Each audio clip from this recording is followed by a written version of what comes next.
Now to a case that has drawn international attention.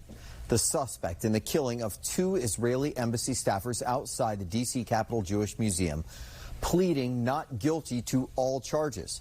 Tonight, our Carl Willis speaking to a member of the Jewish community as we learn just how complicated this case could be. The man accused of murdering 2 Israeli embassy staffers returned to court Thursday, pleading not guilty to the charges against him.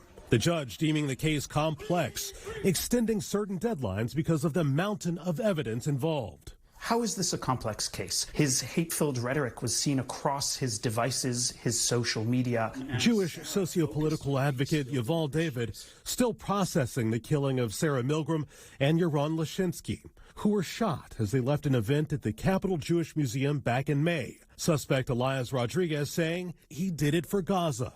I met Yaron the day before. I was a keynote speaker. The day after that, he was murdered by the exact things that I was warning about in my speech. David is among those in the Jewish community reacting to the court proceedings and to the case being built on evidence that's said to include more than 1.5 million pages of data and an iPhone.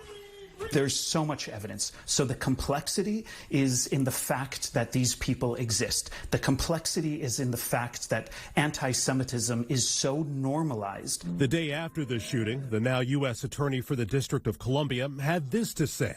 In cases where the death penalty is warranted and seems appropriate, we will use it.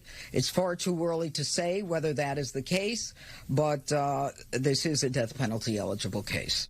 The Justice Department is reviewing whether it will pursue the harshest penalty possible.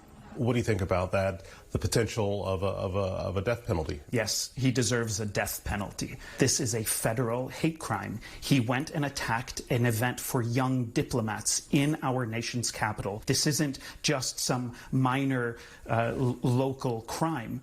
Lawyers on both sides now have until December 5th to submit status reports outlining how the trial will proceed.